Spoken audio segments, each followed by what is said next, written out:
Today on the Writer's Corner, Dr. Roger Leslie.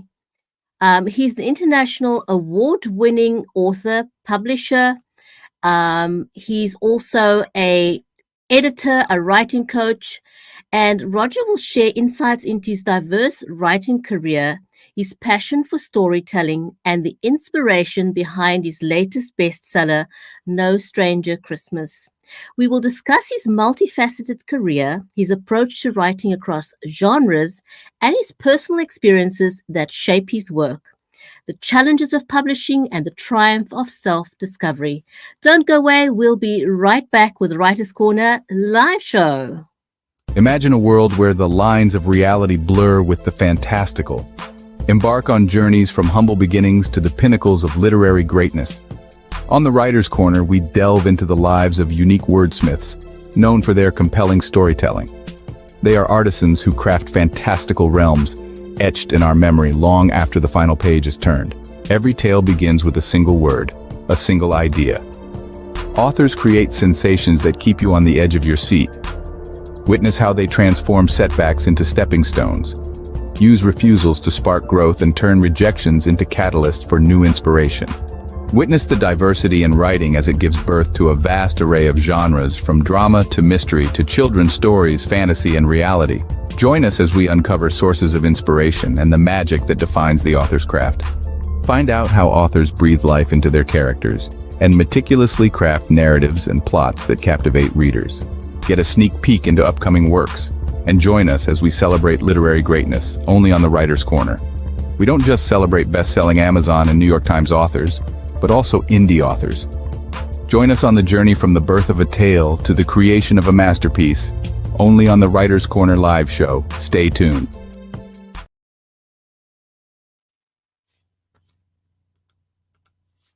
If you're just joining us, then welcome to the Writer's Corner live show. And if you're not yet following us on social media, please do, because that way you'll get notified the next time we go live with the Writer's Corner live show.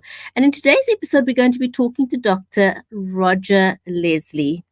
Our live stream is brought to you compliments of Creative Edge, StreamYard, and BeLive Media. Now, before we have our amazing guest join us on screen, we want to first say, I want to say hello to my friend and co-host, Mary Elizabeth Jackson. She is a 5-time #1 Amazon best-selling author and certified special needs and disability advocate. She is also a speaker, educator, ghostwriter, songwriter, and for the last 6 years, she has brought a unique energy and expertise to our Writer's Corner live show. Mary, how are you today? Thank you, Brigetti. It has been such an honor for us to be on this journey together. We have had a wonderful time, and we have met so many people from, I was going to say diverse, but just around the world, writing different things and different journeys. And it's been so much fun to be able to share that with our audience and to just grow and grow. And, our authors sometimes connect with each other, which is great for, networking and being able to be a part of that. So, and you bring so much to this show. I'm so glad we have come together. And, it's just like we're sitting around the living room having a cup of tea or coffee or whatever your beverage is that you like. I've got water this morning, so. Absolutely. And I just want to give everyone a heads up. There seems to be something wrong with technology going on today, and my camera has been giving us grief. In our pre-show check, we discovered that something's amiss. We don't know what it is, but whatever happens, I will be here. So if my camera switches off, I'm still here. I will not disappear. So we will seize the day, right? That's right. We will seize carpe diem. We'll do it, right? Absolutely. We've got this, the show must go on, whatever happens. Right. Absolutely. So welcome to you, our viewers. And if you're listening to the show on a podcast, welcome to you as well. If you've not met our amazing guest yet, Dr. Roger Leslie, he is a national award-winning author, a publisher, editor, and writing coach with a distinguished career in education and writing. With 20 published books, both fiction and nonfiction, Roger writes across genres, including inspirational self help, spirituality, writing and publishing, historical fiction, teaching, librarianship, biography, memoirs, and movie references. His latest novel, which is the one we're going to talk about in today's show, No Stranger Christmas, is a number one best-selling book already. So let's invite him to come and join us on the show. Selby, stay with us for Dr. Roger Leslie.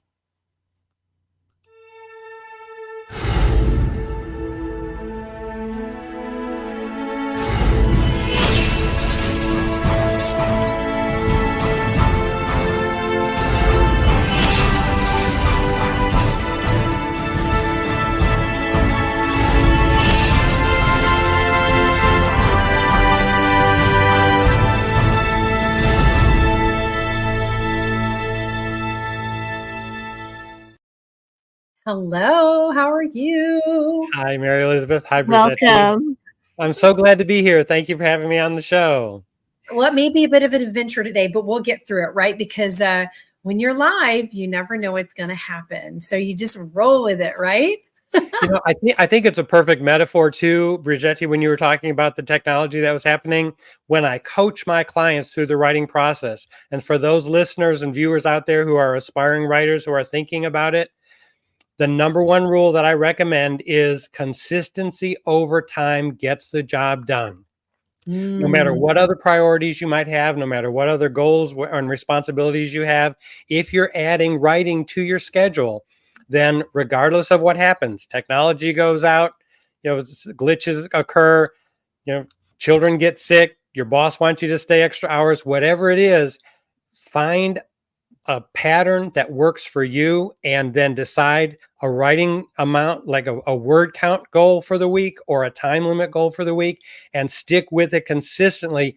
You will be shocked at how quickly you get a first draft done if you just stick consistently to that, no matter what seems to stand in the way. Consistency over time will do it. Oh my gosh. Okay. So that needs to be hashtag t-shirt. And we are coming out the gate, people, with gold nuggets for anyone out there. And I know I say this in such a Brigitte, and then we'll get to your questions. We have so much to ask you. It's just that you can't wait for the cottage in the woods or the cabin in the woods, the cottage at the beach or whatever. I mean, I had to learn to write in car rider lines and at practices and rehearsals and all that stuff in 20 minutes here or 30 minutes there, or, and so we really, you just have to be consistent, like you said, and put in the time. So go ahead. An analogy that I often use is your creative muscles are like your physical muscles. So thinking, 1 weekend, I'm just going to take the weekend off and go to a cabin in the woods and write my great American novel or my great world book or whatever is analogous to not working out regularly and thinking, you know what? The Boston Marathon is next weekend. I think I'll just fly to Boston and run the marathon. I love it. That's perfect. What you can do is a little bit over time, and gradually you will get stronger. Like physical exercise, when you first go to the gym and you're working out, it's painful. Sometimes you don't feel motivated those first few weeks, but eventually your muscles have muscle memory and they start craving the workout, so much so that if you're working out consistently, your body is ready to get back in the gym. Same thing with your creative muscles. If you write every Monday, Wednesday, and Friday, I promise you within a few weeks, on Sunday night, you're going to start having dreams that you can use for your book because your subconscious mind is thinking, wow, she needs me to get in there Monday morning and start writing. I better come up with something. And once you open those floodgates, it becomes more natural and easier, and your creative muscles start craving the adventure of writing a book. I love it. Thank you so much for starting us out with this wisdom. We're really grateful for this. And I'm going to apply that in my life because I've kind of fallen off the wagon just a tiny bit here. But okay, we're going to jump in. Your journey began with a novella at age 13. That is very impressive and exciting, right? How did you starting out so early in your life shape your approach to writing as you grew older? And I think some of it you've given us an answer. Were you using that back then, or that's just come to you over time? It's come to me over time, Mhm. but I discovered a philosophy that I'd like to share with your viewers and listeners today. And that is, whenever we get an inspiration to do something, it feels like the beginning of a journey, but it's really not. We are just joining into the momentum that's already been created. I'm a firm believer that before we ever get the inspiration to do anything, life has already set up for us all the people and circumstances we need to be successful at whatever we feel inspired to do. So here's what happened to me. I was 13 years old and I just got the idea that I was going to be a writer. I just decided I want to be a writer. I didn't know any writers. I didn't have any in my family. I didn't know how writers made a living, but I just thought I want to be an author.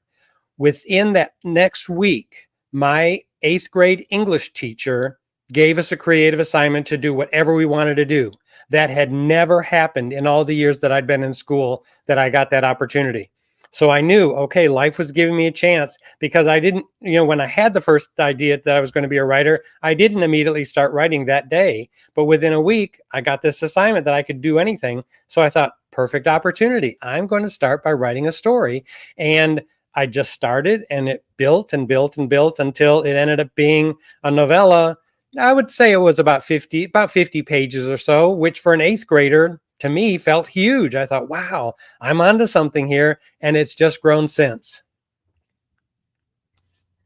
That's amazing. That's amazing. Now, as Mary said, I feel like you've already answered our questions, but how has your career as an educator enriched your writing, in particular in terms of character development and storytelling? Like many authors, I'm pretty introverted. And so I love the time alone. I love the time just sitting at the computer by myself, writing, exploring my characters and so forth. But when I first went into becoming a writer, I was an undergraduate and I was just studying English because I thought, well, I want to be an author. And then I was speaking to a stranger. I was working at a grocery store, and it was one of the customers that I had seen regularly. He wasn't a friend, but he said, "You must be going to school, are you?" And I said, "Yes." And he said, "Really, what are you studying?" And I said, "I'm going to be an author." And as serious as he can be, and he meant no harm at all, but he said, you can't make a living being an author." And I didn't. It didn't occur to me. So I went to my college counselor and said, my career counselor, and I said, is this true? And he said, well, why don't you have a backup plan? And he said, why don't you go into English education so you can teach English until you do well as an author? I did not know until I went into the classroom how much my students would shape my entire journey of life and help me love being around people, being with people, and feel inspired to want to make a positive impact in this world. I owe so much of it to my students directly. Oh, that is so amazing. And you know what?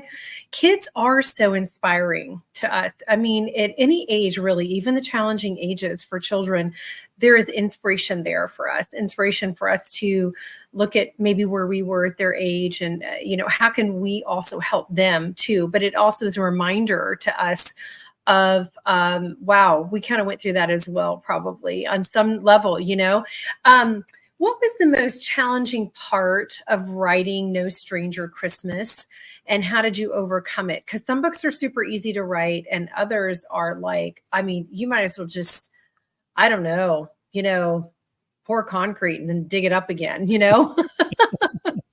So the inspiration came to me. I like new challenges, as you can tell by the many different genre that I've written. So every Christmas, I decorate my house, and I always have a display of classic Christmas books. And I was displaying them one Christmas, and I realized, you know what? I would love to add to the body of works that are available about Christmas, because like most people, I love the magic of the holidays, and I thought I would like to contribute to this. So my inspiration was simply, I want to write a Christmas book. And I just sat down and started, and that's often how my inspirations begin.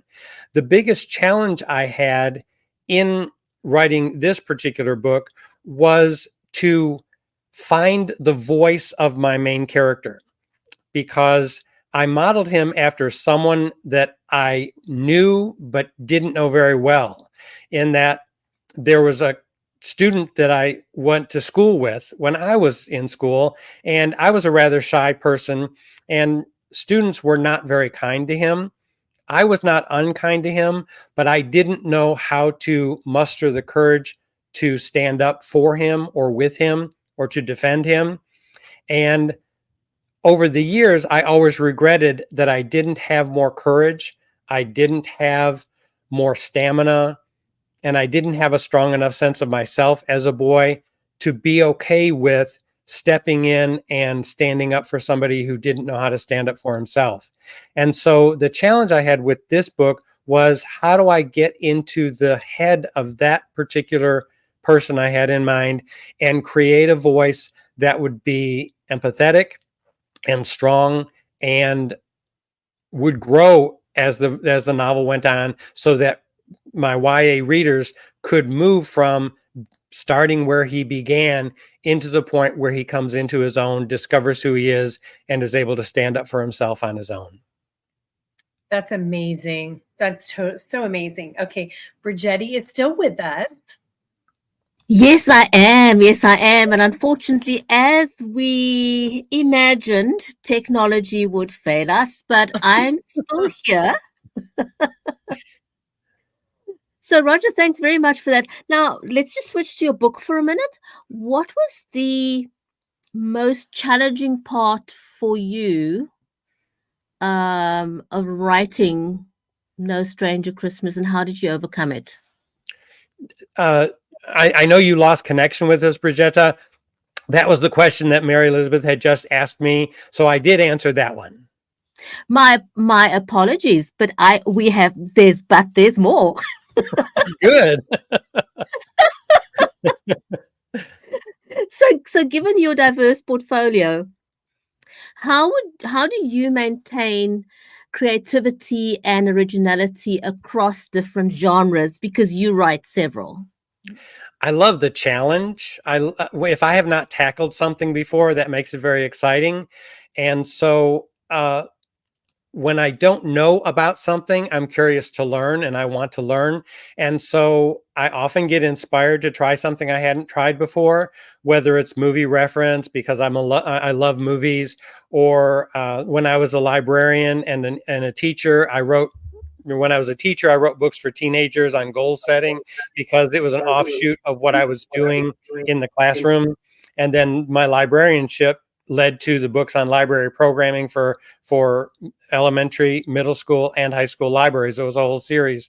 So the exciting part for me is not knowing where I'm going to go. And I give that same advice to my writing clients. You know, some people like to begin writing with a really thorough outline and have a really clear idea of where they're going. And others like to move right into the creative realm where they just dive right in and start writing. I used to be an outliner. I used to have a meticulous plan for what had to go into a book and how I would develop it. Now, after having been in this profession for 40 some years, I love the idea of just not knowing where I'm going and trusting my subconscious to take me there. And that's an exciting part of the process that many people who aren't writers or don't do creative endeavors might find a little daunting at first. I remember for myself, the first time that happened, I set a goal for myself to write my first novel before I graduated from high school. And so in the afternoon, I would run home from school. My parents bought me a little electric typewriter. I would sit on the floor in my bedroom, cross-legged at this electric typewriter, and I would just write. And I remember one day, I was watching my fingers move across the keyboard, and my conscious mind was not creating the ideas. They were coming from somewhere else. I was only 17 at the time, and I was a little bit intimidated by that. I just thought, is this a sign of madness? Have I lost it? But I realized that is the creative process. The first draft requires getting the conscious mind out of the way, opening those floodgates and letting the subconscious come forward and through you onto the page. And then in subsequent drafts, when you do your revisions, that's when writers can use their left brain, their concrete sequential. Okay, now how does all this fit together? How do I make this make sense to a reader? So both sides of your brain get to work. The first draft, it's just the floodgates open. You put it all down there. As I always share with listeners and viewers and my clients, in the first draft, don't get it right, get it written. And then my other rule is, in all subsequent drafts, rewriting is real writing. Wow. I mean, you are such a wealth of knowledge for us today. Absolutely. I love it. And I talked to a literary agent once who said, write the first 3 paragraphs or first 3 chapters or whatever, and throw it out, start all over again. Just get that initial out of you. And I think that's really important, because we get very attached to our words, don't we? And we get attached to ideas as we're writers, and we want it to be just that way. But maybe it's a little bit better if we do it this way. We may not be able to see the field for the big trees, the forest, I always say, can't see the clarity on what's on the other side. Now, you have got so much happening, and you're doing so much, and you're also running as a publishing company, which is a big undertaking. What motivated you to start your own, and what has been some of the key lessons that you have learned along the way? My primary motivation for starting my publishing house was to help other writers get published. It was a long journey for me. If I knew when I was 13 that I wouldn't get my first book published until I was 31, I doubt that I would have had the stamina to keep going. But because I didn't know, I just kept trying and improving and studying and learning. So I wanted to make the journey to publication easier for other authors. And that's why my coaching and then my editing then evolved into, okay, there are some of these books that would fit into my mission statement for my publishing house, which is I want to release books that inspire people to live the life they dream and empower them to follow their own unique spiritual path. And so if I'm editing or coaching certain clients and their books fit that mission, then I'll say, well, then submit it for publication consideration, and I will think about having that for my publish it in my publishing house. The biggest challenge I had with that is it's a business. I went into education because I really wasn't interested in business. Money is not a top goal for me. I want to prosper like most people. I do want to be comfortable and prosper, but money is not a primary motivator. So I don't know that I naturally had a business sense about things, but running a publishing house required me to learn how to be a good business person and how to create circumstances where my writers can actually profit financially from their works. Just as, in the realm where there are so many different companies that take such a big chunk out of the writer's profits, I wanted to create a scenario where authors could feel a sense of some financial reward even in their earliest books. Wow. Thanks very much for sharing that. Now, I've got $1 million question for you. And because people always say, how do you create the perfect work-life balance? Personally, I don't think it exists. But I do want to ask you, how do you balance writing, publishing, and coaching other writers, along with your education? You've got a lot on your plate. How do you create a balance between all those different roles that you carry? The strongest recommendation I have for your viewers is know what you value and prioritize. My number one priority as a creative person is to write. So before I do any coaching, before I answer emails, before I do any publishing work, I always do what's most important to me. And along that line, I recommend that people have practices, things they do consistently over time. I call mine getting into the pew, P-E-W, because every morning I pray, I exercise, and I write. My workday is not complete until I know I've gotten into the pew. So I need to pray, exercise, and write every workday. Once I do that, then I'm very happy, very satisfied, and then I'm able to segue into my other roles of being a writing coach or editing people's manuscripts or publishing their works. That is amazing. Absolutely. I love that. Okay. And we need to remember that, because we can get so distracted by, like, I want to do this, but oh my gosh. And we look at all those things maybe over here to the side or to this side, or on the table that need to be done. And I just, I think that's really great advice. I do want to say really quick hi to all of our viewers on Instagram. We're so grateful for you and everywhere that people are watching us today. This is so much great information, because you can apply it to other areas in your life. And we are going to, I think we're going to wrap it up here, because we have we have more questions, but this is where we're going to ask you, what advice would you give? Because you've been giving so much advice, but what about for writers, new ones who are trying to maintain that perseverance, how to face rejection and detours that are in the writing world, because you're going to have them. Even the greatest writers of our time have had challenges. I love that you used the word detours. One of the most famous stories I tell is about fateful detours. I'll laser the story very briefly, but when I finished my master's degree in creative writing, I was ready to be done with going to college and just spend my evenings and weekends writing and trying to get published. My principal at the time offered me the job as a librarian. That required me to go back to school. I thought, no. But everything happened so naturally. I thought, okay, maybe life knows something that I don't. So I accepted it, thinking I was taking this terrible detour because I didn't want to go back to school. I went back to school. Turns out the two women who ran that program, the library science program where I needed to return to school, one had a connection to Booklist. She got me a job reviewing for Booklist, which is the primary review source in the United States. And the other one invited me to co-author some books with her. And within 6 months of taking that detour, I ended up writing full-time for this magazine, and I ended up having a 3-book contract with one of the biggest publishers in the country. So in answer to your question, I say, if it feels natural, if things are happening naturally, trust that detour. It's going to be a fateful detour that will catapult you directly to the achievement of your goals. Okay. Amen. Amen. Amen. Right? Oh my gosh. That's amazing. Absolutely. Oh my goodness. Thank you so much. You've shared so many gold nuggets with us today.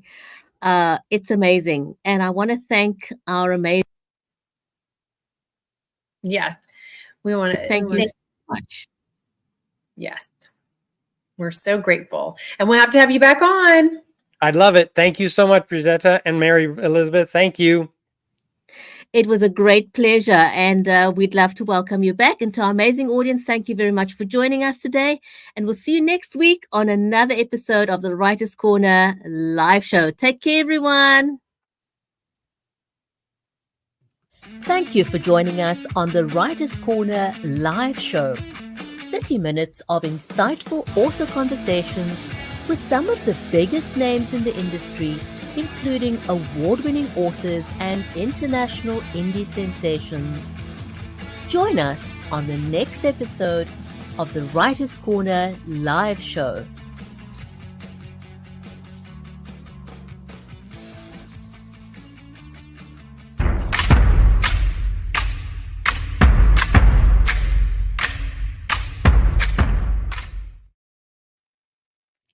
Wow.